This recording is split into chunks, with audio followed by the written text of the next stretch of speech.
Eu sempre falo que nós não devemos trazer para perto quem Deus já levou para longe.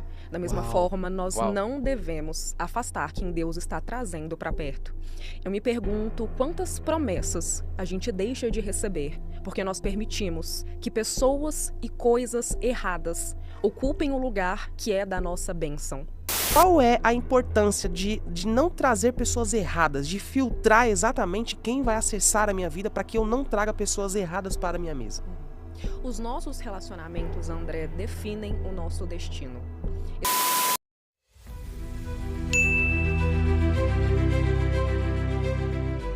Então, eu entendo que pessoas edificam, mas pessoas também podem destruir a vida da gente. Eu sempre falo, cuidado com as pessoas que estão à sua volta, porque Davi foi muito certeiro quando ele disse: não me assentarei à roda dos escarnecedores, porque ele sabia que ninguém sai ileso de ninguém. Então a gente precisa filtrar as pessoas que entram em nossas vidas, porque depois que eu vi o meu marido ocupando o lugar que era da minha bênção, porque eu deixei o que não era para minha vida ir embora, eu entendi que enquanto nós não soltarmos o que não é nosso, o céu não vai se mover para entregar o que é. Enquanto nós não tirarmos o errado do lugar, o certo não terá espaço para chegar em nossas vidas. E antes de nós recebermos o que nos pertence, nós precisamos primeiro abrir mão daquilo que nos prende.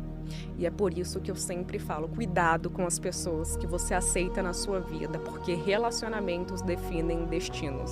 Cara, essa frase que você falou, eu já achei ela impactante. Ninguém sai ileso de ninguém? Ninguém sai ileso de ninguém. Você nunca vai se relacionar com alguém sem que aquela pessoa tenha, de alguma forma, influenciado a sua vida. A neurociência tem mostrado pra gente que nós somos o resultado das 5 pessoas com as quais nós mais convivemos. Em outras palavras, quem anda com porco dorme na lama. Entende isso? Sim. Quando nós convivemos com pessoas que não têm os mesmos princípios e os mesmos valores, inevitavelmente nós seremos influenciados negativamente por elas. Você não percebe o poder da influência até que você comece a agir exatamente como aquela pessoa que está com você. E é tudo muito sutil, é tudo de forma muito inconsciente. Você não percebe que está se influenciando, você não percebe que os teus pensamentos estão mudando, as pessoas até falam para você, você está diferente, você mudou a sua forma de pensar e você não percebe, porque você acha que é forte o suficiente para manter os teus valores intactos. Mas a verdade é que se nós vivemos em sociedade, nós não saímos ilesos de quem cruza o nosso caminho. Então, ou a gente filtra quem entra em nossas vidas, ou nós seremos destruídos por essas pessoas. Porque pessoas são molas propulsoras que podem alavancar a vida da gente, ou são, então, são âncoras que nos puxam para baixo. E a gente precisa ter discernimento para decidir, para observar, detectar quem pode agregar valor e quem pode destruir as nossas vidas. Agora, por exemplo, quando a gente insere isso no contexto de relacionamento, início de relacionamento, qual é a consequência de uma pessoa que coloca alguém em sua vida 100% pelo sentimento? Mas qual é a importância de equilibrar isso? Né? Qual é a importância da pessoa não ir muito pela emoção, ela conseguir também ver a razão, olhar os sinais, filtrar se essa pessoa é uma boa pessoa para ela se relacionar, e qual é a consequência quando uma pessoa ela falha, quando ela erra nesse filtro? Bom, primeiro que a Bíblia de fato é o nosso manual para a vida. Ela diz que o coração é enganoso, e realmente é enganoso. E o problema da paixão é porque ela ativa áreas cerebrais que nos deixam tão dopados quanto qualquer outra droga. Então a gente perde completamente o nosso senso crítico. As pessoas falam pra gente que aquela pessoa apresenta sinais de falha de caráter, de que não vai ser um bom cônjuge, uma boa esposa, e a gente não consegue enxergar. Por quê? Porque o papel da paixão é justamente esse, é tirar a nossa capacidade intelectual de observar o que é óbvio. E é por isso que às vezes, muitas vezes, o óbvio precisa ser dito.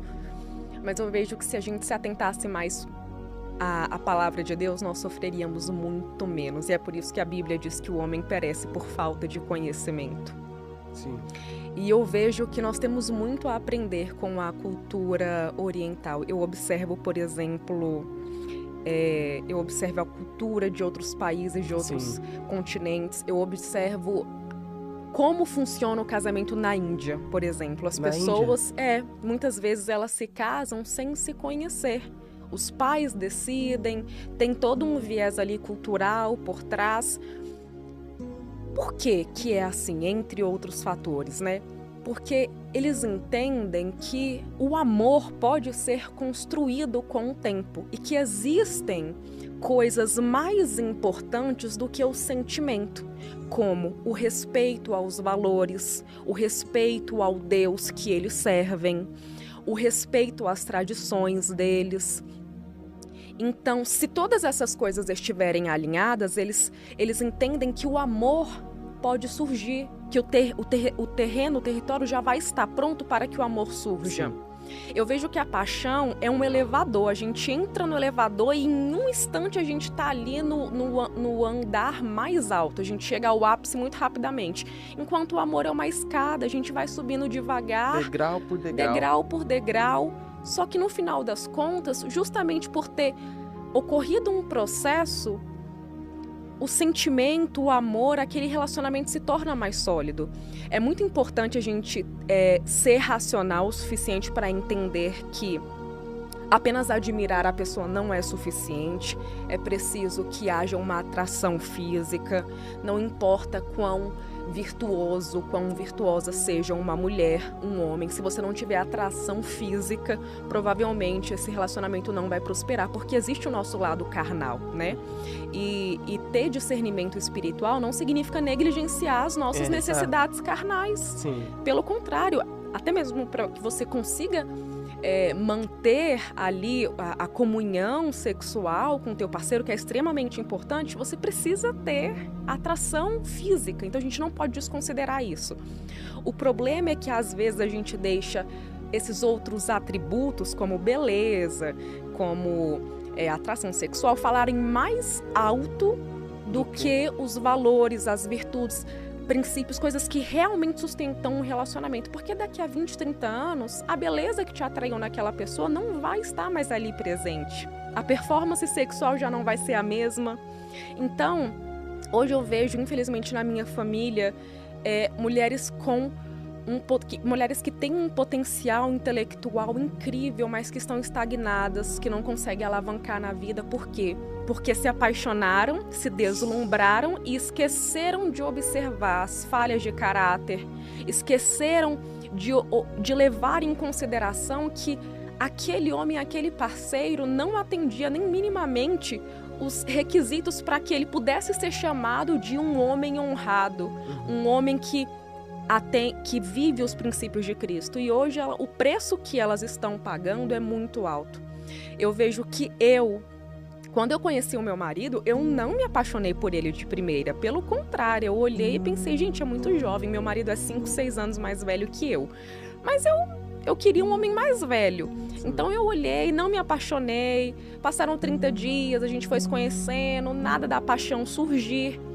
Mas eu falei, gente, esse homem tem virtudes, tem valores, esse homem é um homem acima da média. Sim. E a minha admiração, a forma como ele conseguiu inspirar respeito e admiração em mim, fez com que eu me apaixonasse loucamente por ele. E é por isso que eu sempre falo, gente, respeito é mais importante que amor. O amor é essencial, mas respeito é mais importante. Por quê? Porque onde tem respeito e admiração, o amor vai ser uma consequência natural.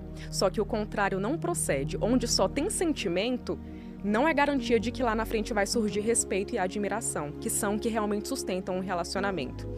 Então a importância do equilíbrio é justamente essa. Não ignore a parte física, porque ela é extremamente relevante, mas não ache que, se não houver aquela paixão, aquele fogo, é porque o relacionamento não vai para frente. Pelo contrário, na verdade, tudo que vem intenso demais, rápido demais, a tendência é também diminuir drasticamente. A paixão não é parâmetro para nada. Não se preocupe em se apaixonar uma pessoa. Se preocupe em observar nela critérios que possam fazer com que lá na frente você consiga amar essa pessoa. E se você não conseguir entender isso, se você não conseguir, nesse aspecto, colocar a razão acima dos sentimentos, lá na frente, quando a paixão tiver caído, quando a beleza tiver sumido, você vai se frustrar demais. Se você chegou até aqui, sua transformação só está começando. Não enfrente essa jornada sozinho. Faça parte da nossa comunidade Reflexão e Resiliência. Inscreva-se, ative o sino e, para um conteúdo ainda mais profundo, torne-se membro. A força está em nós. Até o próximo vídeo. Obrigado.